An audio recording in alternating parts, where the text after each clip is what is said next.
Hello, it's me, Lodi. Thanks for recipe. Today, tayo ay magluluto ng sinigang na baboy. Pero this time, igigisa ko siya para mas malasa yung ating sinigang. Lalagyan ko rin siya ng dahon ng mustasa.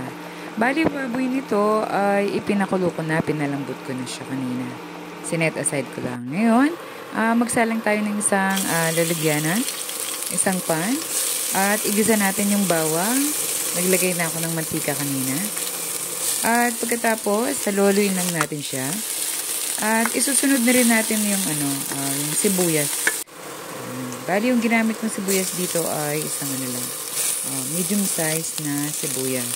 Yung bawang kanina, mga 5 buti lang ginamit ko dito. Ngayon, halu-haluin lang natin siya para maluto siya. At pagkatapos, lagyan natin yung kamatis. Yung kamatis ay 4 na piraso na siguro mga medium size lang. Medium size lang ito. Tapos, hiwain nyo lang ng tamang hiwa.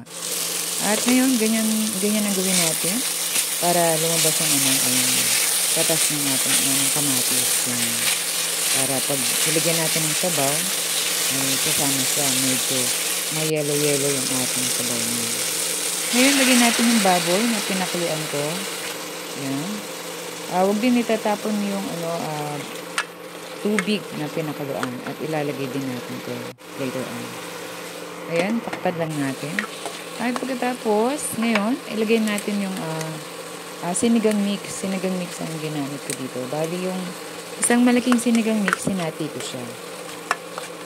Yun, kalahati lang kasi masyado siyang aasin kung isang buo siya. So, yan, tinakpan ko lang din. At pagkatapos, pwede na nating ilagay yung ating yung sabaw. Sabaw na pinakuluan kanina.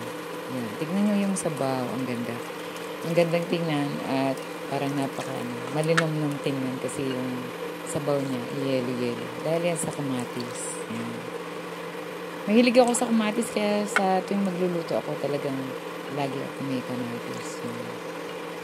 Napaka-healthy ng kamatis. Yan ay vitamin C. Yan, maganda sa katawan. At yan kapag ilagay na natin yung sabaw, hintayin lang natin itong kumulo. At yan, nilagay ko na rin yung green pepper niya. Pagkatapos lagay tayo ng asin para sa flavor. Kasi itong sinigang mix ay meron na yung flavor. Dinagdagan ko na siya bago. Then, lagyan natin yung dahon ng mustasa. Yan. Yung dahon ng mustasa, 2 tali yung binili ko dyan. Yan. It's almost done na tayo. Yan, malapit na siyang maluto. At maraming salamat sa panonood. At huwag kalimutan mag-subscribe sa channel ko. Ingat lagi. God bless everyone.